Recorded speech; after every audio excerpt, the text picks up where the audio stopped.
Greetings and salutations, everyone. Welcome back uh, to the Eden Wellness Alliance's State of the Association address, and we are going to be covering some information on the rose oil, which should be fun, should be good. It'll be a nice, quick portion for us.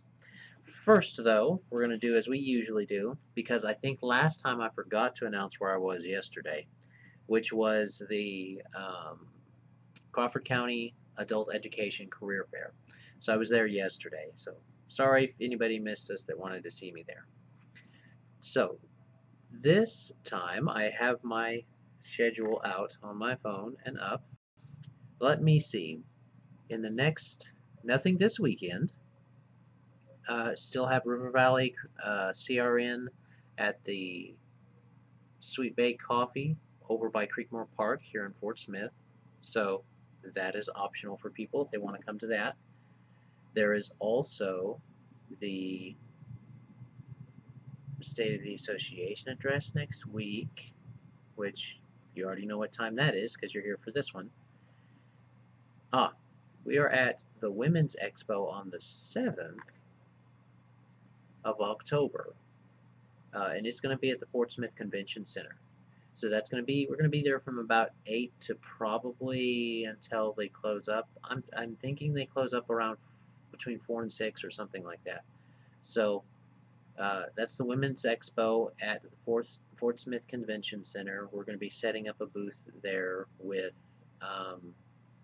myself and my mother will be setting up a booth there, talking about the essential oils and things like that, talking to people about different things about their health. So that would be an optional thing for people to come to. And then the week after that, I'm not seeing anything on the schedule, so that you guys have to think about. So no worries there. All right, I think that's everything that I needed to bring to you guys. I was given a event notification yesterday by a fellow booth at the Crawford County Adult Education's Career Fair. So I figured I would highlight that a little bit. The Félicité Barry, I'm not sure it's that word. Festival at Home. Everyone's welcome. It is from Mercy Crest in Barling. So it's going to be October 28th from 10 a.m. to 5, 1300 Strozer Lane. They're going to have a rib sale, craft vendors, free kid zone, free entertainment, door prizes. They're going to talk about the history of Mercy, have some Irish dancers. They say great food. So you can call Tamara, it says, at 479-478-3000 for details. It's their 25th anniversary, they say. Anniversary, they say. So there is that if you want to go to that.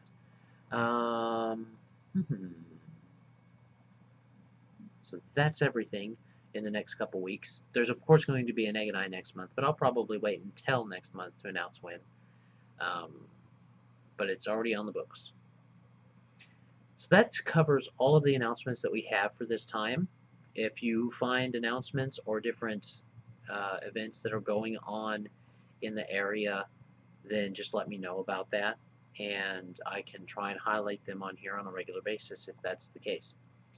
One such one that hasn't asked for me to, but I will anyway, is the farmers market that goes on here in Fort Smith every Tuesday and Saturday. I'm not sure how they do it in the wintertime, but it happens every Tuesday and Saturday morning. On right over down that way, it is, if you know where the Ferris wheel is in Fort Smith, the Ferris wheel right by the bridge, the Garrison Avenue Bridge, you're right there by it. You can see them set up. So they're right there by that little area. That's the best place to come and catch them, probably.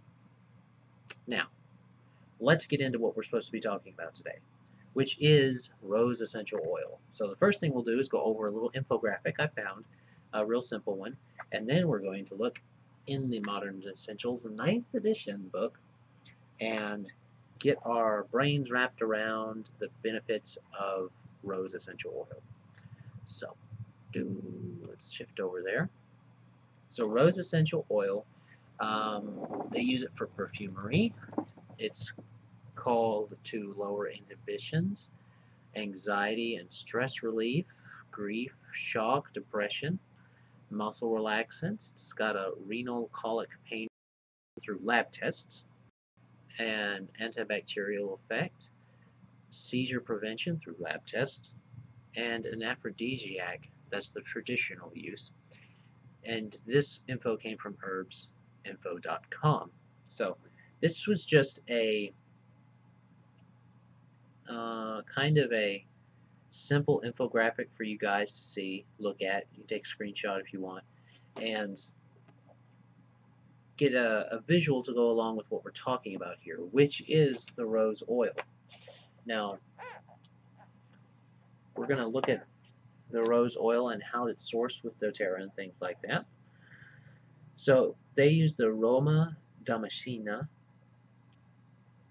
The botanical family, of course, is the Rosaceae family. The extraction method that doTERRA is going to end up using is the steam distillation from flowers, and it's a two-part process. So that is something to understand. They're not taking leaves and other stuff and calling it rose oil. It is the petal rose oil. The common and primary uses that they talk about is the aphrodisiac type of effect that can happen, and that can be fairly well put in there. It can be fairly well seen throughout history as its uses. There's also a use for people that have poison ivy or oak and scarring prevention. But note that scarring is for prevention. It helps support the skin, is what we're seeing, as well as those ideas of relieving those emotional situations that can arise. This is definitely telling if someone that is having emotional hormonal issues, that's especially ladies, they can benefit quite a bit from using the rose. Common applications methods are any of the ones that we would like to talk about.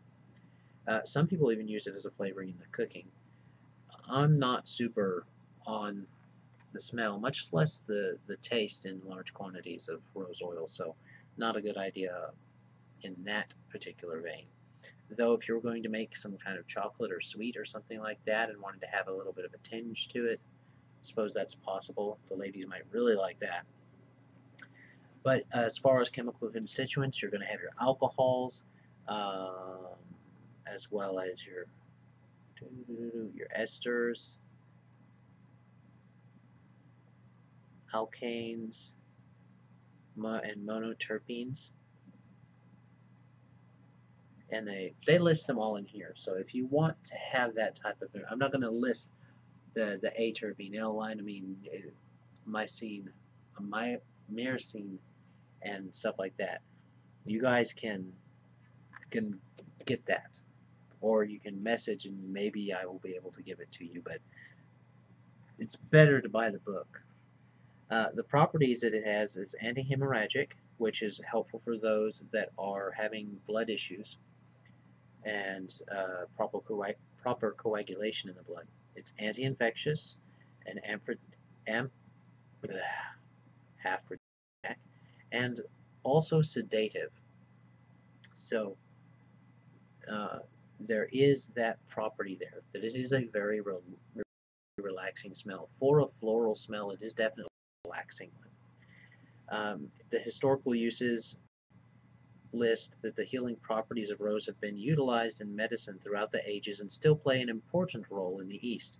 Rose has been used for digestive and menstrual problems, again tying back into that idea with the hormonal use for this. Lots of the florals can be used to help with those hormonal issues that ladies face, especially. Headaches and nervous tension, liver congestion, poor circulation, fever from the plague, eye infections, and skin complaints. So there's lots of different areas in there where it's been used. It's even safe in some cases for getting close to the eye. It's not very it's not like if you get peppermint close to your eyes go water up and woo. That's not as likely to happen with rose. Rose is very gentle smell. Gentle in the sense that it's not going to assault the nose. It is a strong smell when you get enough of it together, which the roller bottle has plenty in it to get uh, to elicit responses from the system. Not to make you tear up or anything, but uh, different responses that you want to have with the system, such as the support for skin complaints. Other possible uses they list is it may help aging, may help with combating the problems with aging, asthma, chronic bronchitis, frigidity, gingivitis, hemorrhaging. Oh, hemorrhaging. Okay, I was reading that weirdly. Herpes simplex, impotence, infections, prevention of scarring, seizures, di- sexual debilities, skin disease, sprains, thrush, tuberculosis, ulcers, wounds, and wrinkles. So you definitely see that tightening in the skin. When you see something that helps the skin, do remember that the skin that's out here is made of the same type of epithelial cell, same epithelial type of cell as all the way down through your gastrointestines. So there may be possible help for that idea, uh, and it's scientifically based that that idea of for digestive issues that were mentioned beforehand could be well documented if given the right type of means to do so, to do that documentation. The bottom body systems affected are emotional balance. That's the first one they list, and very rightly so, and skin. I would also then point out that if it affects the skin, it's going to affect all of the epithelial cells in those supportive ways. So it supports epithelial cell function, including the ones that line your digestive system. The aromatic influence, it is stimulating and elevating into the mind, creating a sense of well-being. Very, very true. I'm not a big fan of rose, but I still can tell about that type of effect that it might have. Its beautiful fragrance is almost intoxicating and aphrodisiac-like, and if you smell it at the right potency, it can be very pleasing. Not just it doesn't just smell good; it has like a pleasure that comes with it when you smell it at just the right amount. It can make a big difference. Um, there are some oral uses for dietary supplement because it's grass. It's generally recognized as safe, so you're not going to have a lot of problems with that on that end. So if you get some in, or you put some in a little, they actually talk about putting some in a little bit of honey if you want to, and things like that. Safety data used with caution during pregnancy. They say that with all oils, so that's kind of a blanket disclaimer. Blend classification, it is a personifier, enhancer, equalizer, and modifier.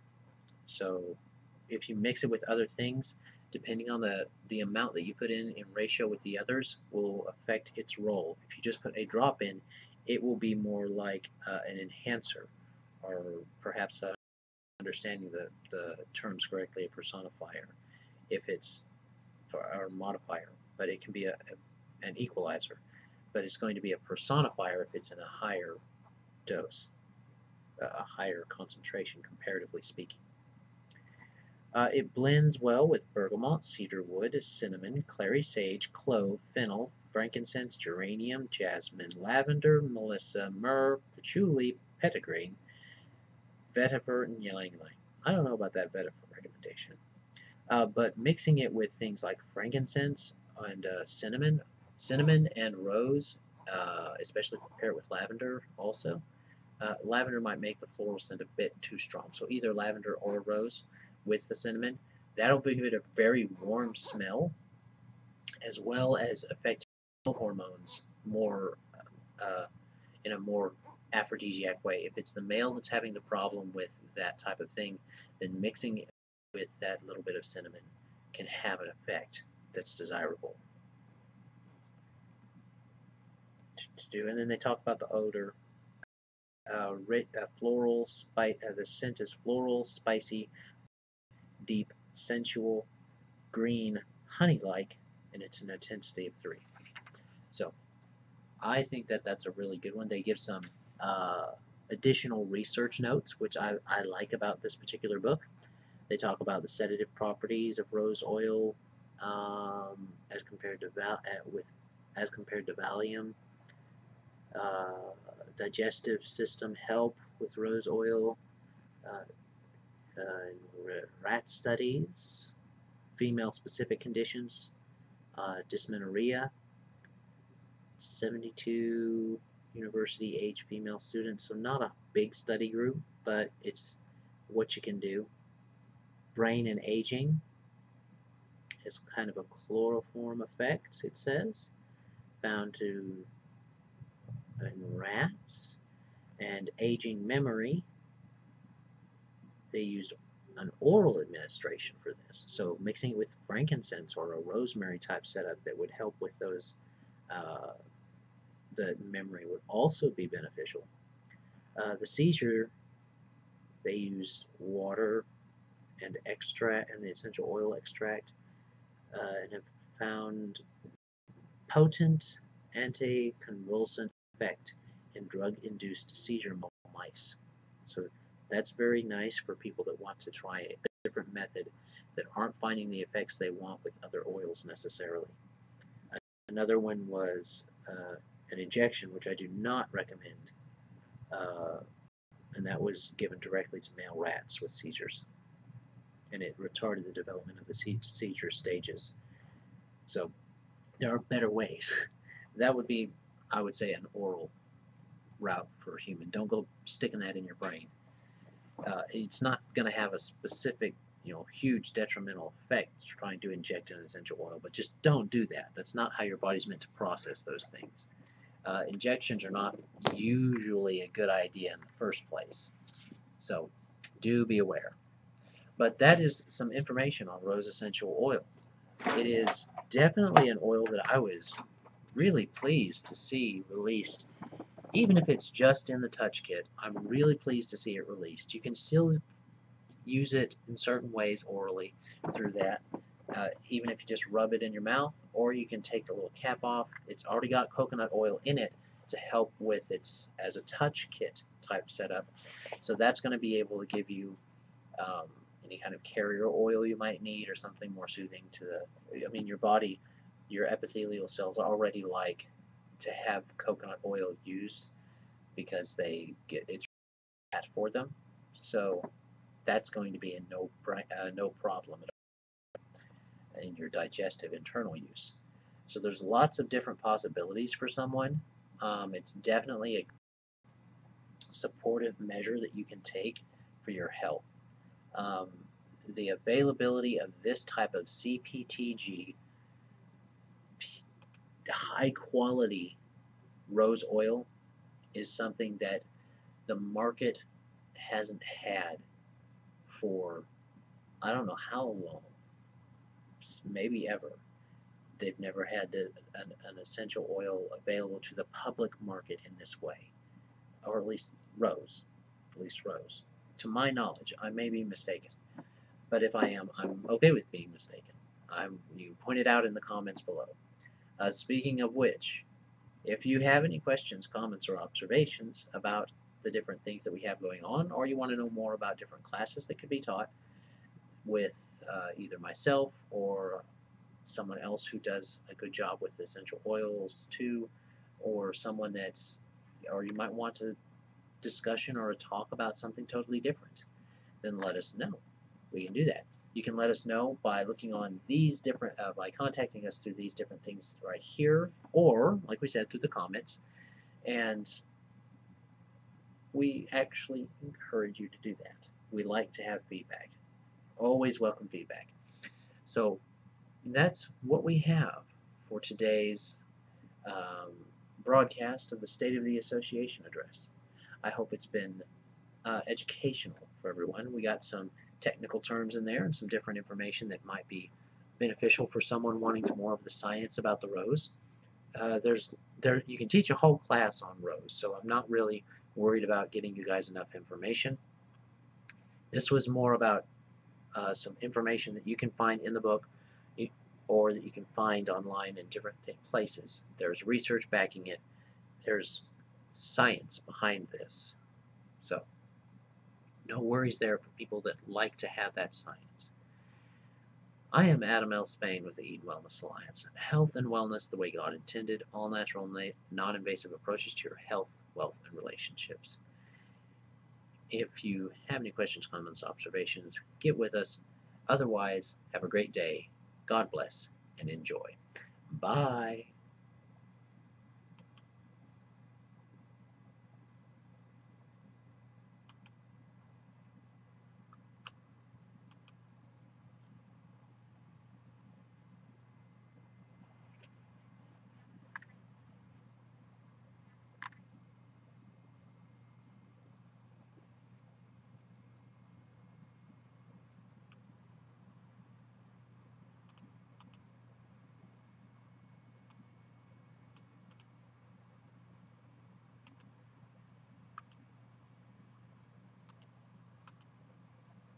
This place at the top of the tourist traps is the little song and dance the waiters do for you.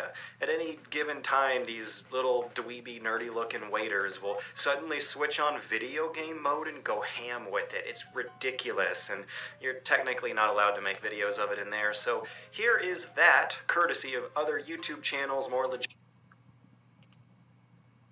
Mistaken.